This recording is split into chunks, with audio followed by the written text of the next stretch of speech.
न हम सफ़र न किसी हम नशी से निकलेगा, हमारे पाँव का काटा हम ही से निकलेगा। मोदी सरकार ने मंत्रिमंडल विस्तार तो कर दिया, पर जो लोग इसे पहले विस्तार कह रहे थे वे अब इसे नए मंत्रिमंडल की स्थापना कहने से गुरेज नहीं कर सके। 43 मंत्रियों ने शपथ ली और इसी के साथ टीम मोदी का जैसे चेहरा ही बदल गया। लेकिन यकीन मानिए, जितनी बड़ी खबर नए नेताओं का टीम में शामिल होना नहीं था, उससे बड़ी खबर उस विस्तार से पहले आ रही थी। ऐसी क्या खबर आई, इसी पर बात करेंगे। नमस्कार, आप देख रहे हैं सियासत का 22वां एपिसोड। यह है शॉकवेव नेटवर्क। मैं प्रतीक आपकी खिदमत में।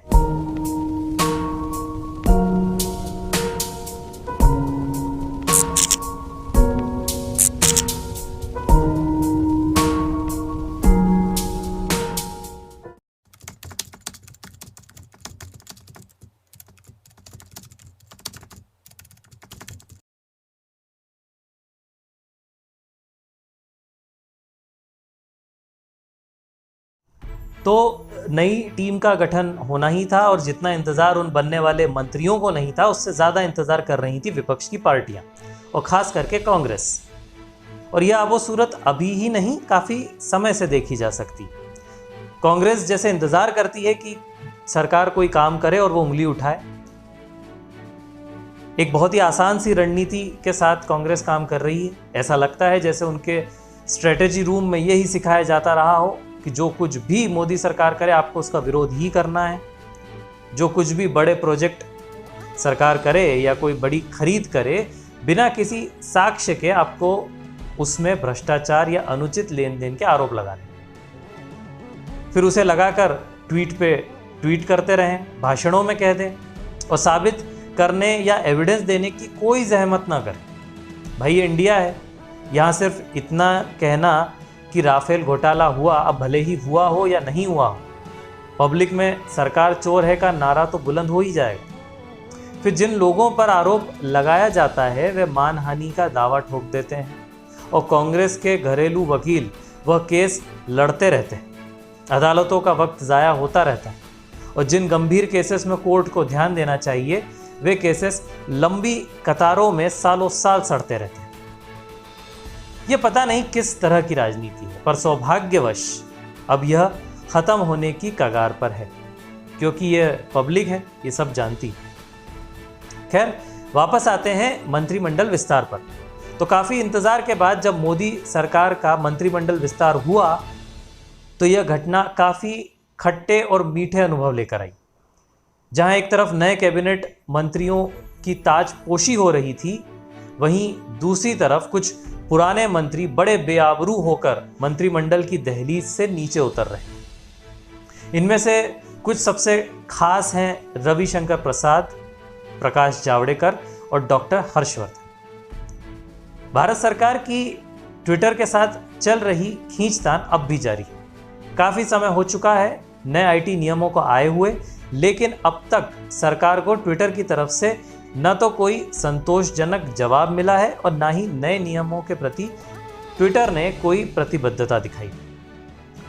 इन सब चीज़ों का ट्विटर पर कितना प्रभाव पड़ा ये एक अलग विषय है, लेकिन हो ना हो और सरकार आधिकारिक रूप से इन बातों को स्वीकार करे या न करे, लेकिन कहीं ना कहीं यह साबित होता है कि सरकार के लिए यह सब कुछ काफ़ी एम्बेरसमेंट से भरा हुआ था।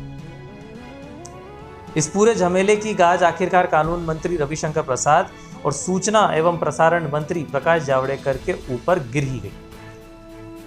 इस पूरे प्रकरण के दौरान सरकार और उनके विभाग काफी हद तक कानून और नियमों के दायरे में रहकर अपनी लड़ाई लड़ तो रहे थे, लेकिन कहीं ना कहीं जो संदेश जनता में गया वह यही कि सरकार महज एक विदेशी आईटी कंपनी से डील करने में कमजोर पड़ रही है।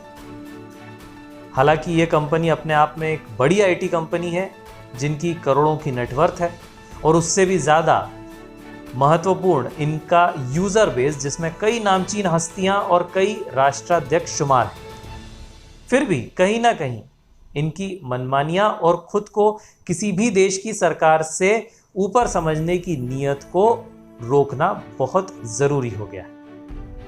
आप सभी ने देखा कि किस तरह अमेरिका के कैपिटोल बिल्डिंग की हिंसा के दौरान इन कंपनियों ने अमेरिका के तत्कालीन राष्ट्रपति डोनाल्ड ट्रंप के सोशल मीडिया एक्टिविटी को बाधित करने की कोशिश की थी और उनके अकाउंट निष्कासित किए थे।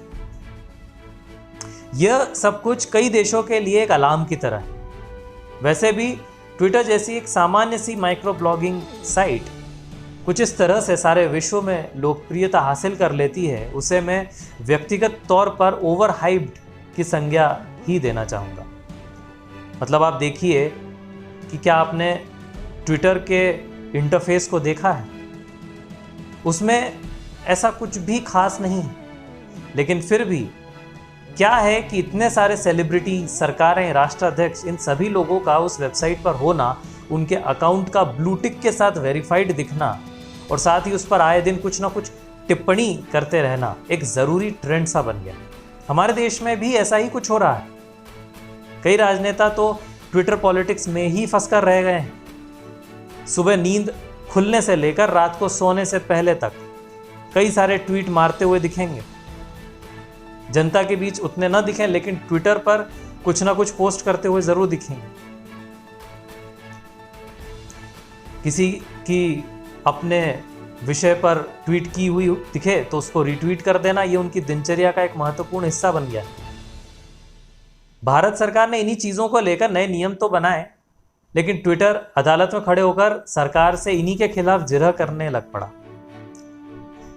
ऐसे हालातों में इस कदर कमज़ोर सी दिखती सरकार का जब उन्हीं के समर्थकों में नाम खराब हुआ तो नए मंत्रिमंडल में बिहार के लाला रविशंकर प्रसाद और महाराष्ट्र के मराठी मानुस प्रकाश जावड़ेकर की छवि को भी धक्का लगा। अब इसमें आधिकारिक रूप से तो कहा नहीं जा सकता कि इन दोनों वरिष्ठ नेताओं को अपना पूरा कार्यकाल पूरा करने से पहले ही क्यों जगह खाली करनी पड़ी, लेकिन हाँ, मेरी ही तरह कई सारे लोग इस घटना को ट्विटर संग्राम से जोड़कर देख रहे हैं। अब नए मंत्रिमंडल से लोगों की अलग अलग अपेक्षाएं हैं।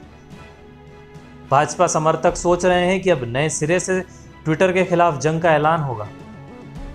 वहीं कांग्रेस और अन्य पार्टियों के समर्थक यही सोच सोचकर खुश हो रहे हैं कि ट्विटर से पंगा लेने के कारण और बाहरी दबाव के चलते कानून मंत्री और सूचना प्रसारण मंत्री को अपनी कुर्सी खाली करनी पड़ी।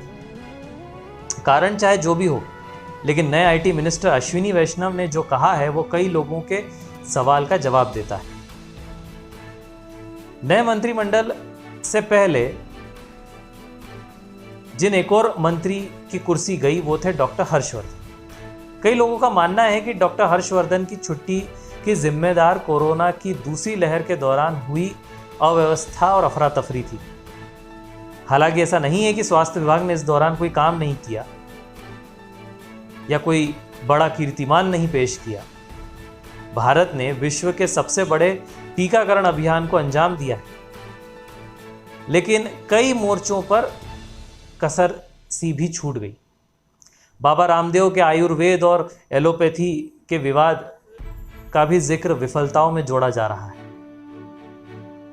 मोदी सरकार का दूसरा कार्यकाल तो अभी आधे से ज्यादा बचा है, लेकिन जिस तरह की टीम मोदी ने खड़ी की है, लगता है कुछ बड़ा करने का मन बनाया हुआ है। इस टीम में ज्यादातर पढ़े लिखे प्रभावशाली नेता और ब्यूरोक्रेट्स शुमार हैं। कुछ रिटायर्ड आईएएस, आईएफएस, कुछ प्रोफेसर भी शामिल हैं।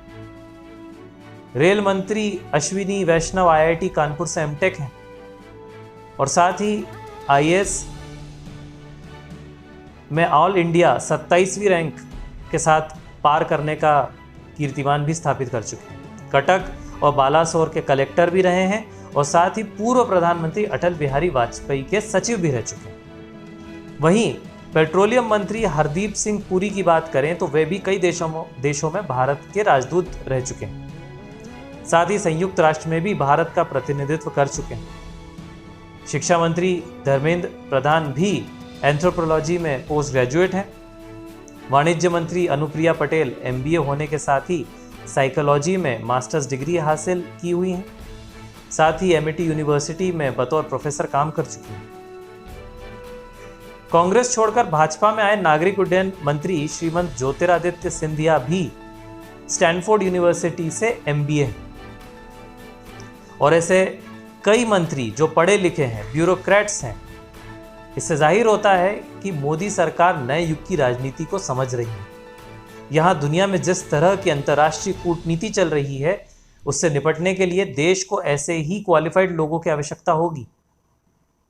अमेरिका की स्वार्थी नीतियां, चीन की विस्तारवादी और अति प्रतियोगिता वाली भावनाएं और रूस की मौजूदा बिन पैंदे के लोटे वाली नीति के साथ संयुक्त राष्ट्र में भी भारत के हितों की रक्षा के लिए ऐसे ही काबिल लोगों की जरूरत है।